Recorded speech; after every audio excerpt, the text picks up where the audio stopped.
आज हम लोग मॉडुलस टॉपिक देखेंगे। एमएससी सेकंड सेम का जो टॉपिक है, तो उसमें हम लोग मॉडुलस के बारे में पढ़ेंगे। तो मॉडुलस क्या है? मॉडुलस लेट मॉडुलस की अपन डेफिनेशन पढ़ेंगे। लेट एनी रिंग, मॉडुलस क्या है? एनी रिंग है कोई of ring a non empty. क्या है? नॉन एम्प्टी मतलब खाली नहीं है, कुछ ना कुछ इसके अंदर है। सेट का है? एम का है। एम का है, सेट का है। एम का सेट है ए, ठीक है, नॉन एम्प्टी सेट है। Is set to be a left modulus, जो कहलाता है लेफ्ट मॉडुलस कहलाता है ओवर आर, ठीक है। ओवर आर से लेफ्ट मॉडुलस कहलाता है वो, ओवर आर। और ए लेफ्ट मॉडुल और A R modulus if the following the condition is satisfied. अगर कोई सेट आर का रिंग है और ए आर रिंग है ए, नॉन एम्प्टी है किसका? सेट का, एम का नॉन एम्प्टी है। Is set to be a left modulus, वो क्या कहलाता है? लेफ्ट मॉडुलस कहलाता है ओवर आर के, ठीक है।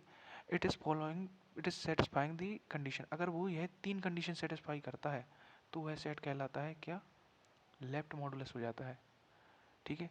आपको एक और बात ध्यान रखनी है यहाँ पर कि अगर कोई जब भी यहाँ पर जैसे लेफ्ट मॉडुलस के बारे में पूछा है, ये लेफ्ट मॉडुलस की डेफिनेशन, ठीक है। और अगर राइट मॉडुलस की डेफिनेशन पूछे तो यहाँ पर आपको क्या करना है? ओनली जहाँ लेफ्ट है वहाँ आपको क्या कर देना है? वहाँ आपको राइट पुट कर देना है हर जगह, ठीक है। लेफ्ट और राइट की डेफिनेशन में केवल इतना ही अंतर है, जहाँ पर लेफ्ट है वहाँ आपको राइट पुट करना है, और जहाँ पर अगर आप राइट की डेफिनेशन लिख रहे हैं तो वहाँ पर मतलब राइट पुट कर देना है, और जहाँ अगर लेफ्ट की डेफिनेशन कर रहे हैं तो लेफ्ट पुट कर देना है, ठीक है। और यह तीन कंडीशन सेटिस्फाई होने चाहिए। तीन कंडीशन कौन सी है? M1, M2 और M3। M1 में क्या होता है? M1 is an abelian group under plus mode under binary operation plus. अगर बाइनरी ऑपरेशन में M1 प्लस मॉडुलस के लिए सेटिस्फाई होता है तो यह क्या है? ये पहली कंडीशन इसकी सेटिस्फाई हो जाती है। अब आपको पता होगा अबेलियन क्या कहलाता है। अबेलियन में चार कंडीशनें होती हैं, अगर वो सेटिस्फाई होती हैं, एसोसिएटिव होती है, और साचर तत्समक, और वो होती ना आइडेंटिटी होती है, और एनबस होता है, एसोसिएटिव होती है। यही सेटिस्फाई, और जगह ये सेटिस्फाई कर जाती हैं तो वो है मॉडुलस कहलाने लगता है, ठीक है। पहले मॉडुलस की फर्स्ट कंडीशन सेटिस्फाई हो जाती है। इसके बाद आती है M2। M2 में क्या होता है? M2 में for R belongs to R, अगर स्मॉल r बिलोंग्स करता है कैपिटल R में और स्मॉल m बिलोंग्स करता है कैपिटल M में, तो यहाँ पर R comma n belongs to क्या करेगा? M में बिलोंग्स करेगा। अगर कोई स्मॉल r कैपिटल R में बिलोंग्स करता है और स्मॉल m भी कैपिटल M में बिलोंग्स करेगा तो क्या होगा? R और n दोनों क्या में बिलोंग्स करेंगे? M में बिलोंग्स करेंगे। और तीसरी कंडीशन क्या कहलाती है मॉडुलस की?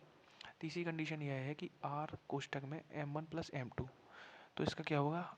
R इंटू M1 हो जाएगा और R इंटू M2 हो जाएगा, और R1 प्लस R2 और कोष्टक में M है तो क्या हो जाएगा? R1 M और R2 M, और इंटू में इन दोनों का R1 को बाहर ले लेंगे और R2 M1 हो जाएगा, जहाँ पर R1 और R2 बिलोंग्स टू क्या में कर रहे हैं? R में बिलोंग्स कर रहे हैं, चारों R में बिलोंग्स कर रहे हैं। एंड M और M1 और M2 क्या में बिलोंग्स कर रहे हैं? कैपिटल M में बिलोंग्स कर रहे हैं। इसको अपन डिनोट कर से कहते हैं, डिनोट करते हैं अपन इस R की पावर कैपिटल M से डिनोट करते हैं अपन को, ठीक है। यह इसकी नोटेशन है, ठीक है। अब अपन को क्या प्रूव करना है? ये इसका एग्जाम्पल है, अपन इसको एग्जाम्पल के रूप में देखेंगे। इसका एग्जाम्पल क्या है?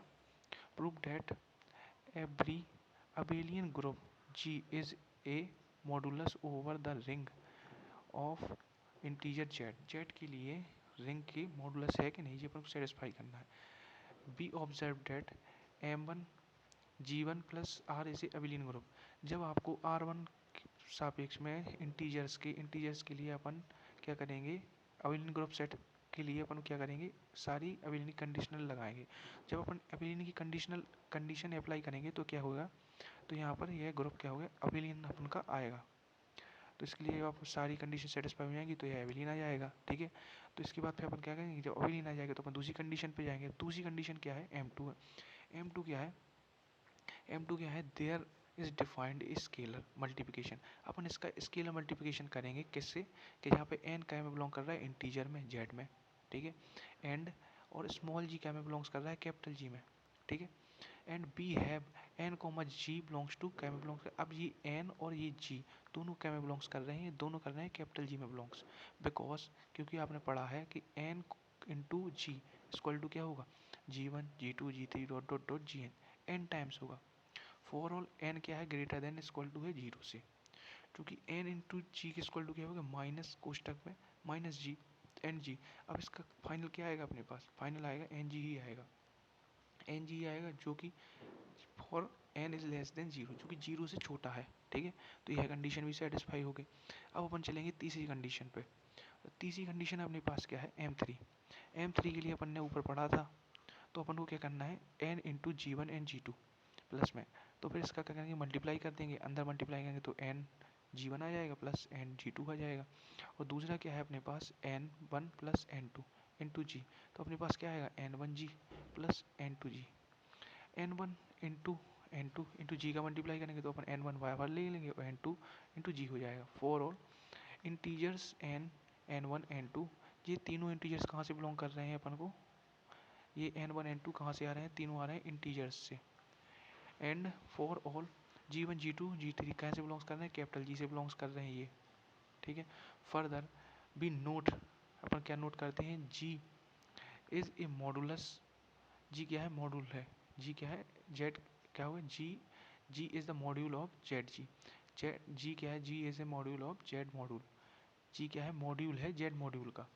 अपन जी इंटू वन करेंगे, इक्वल टू अपने पास जी आएगा, जो कि स्मॉल जी क्या में बिलोंग्स कर रहा है, कैपिटल जी में। Where where G is the unit of G. G क्या है, यहाँ पर है यूनिट है जी का। इस प्रकार अपन इसका प्रूव करेंगे, ये आपका यहाँ पर प्रूव हो जाएगा। अपन को आप लोगों को एक चीज़ और याद रखनी है, जहाँ पर जब भी है राइट पूछे तो यहाँ पर आपको हर जगह राइट पुट कर देना, और जब लेफ्ट पूछे तो लेफ्ट पुट कर देना। ये डेफिनेशन और लेफ्ट के लिए और राइट के लिए तीनों कंडीशन हमेशा सेटिस्फाई करना चाहिए, तभी वह मॉड्यूल होगा। Thank you.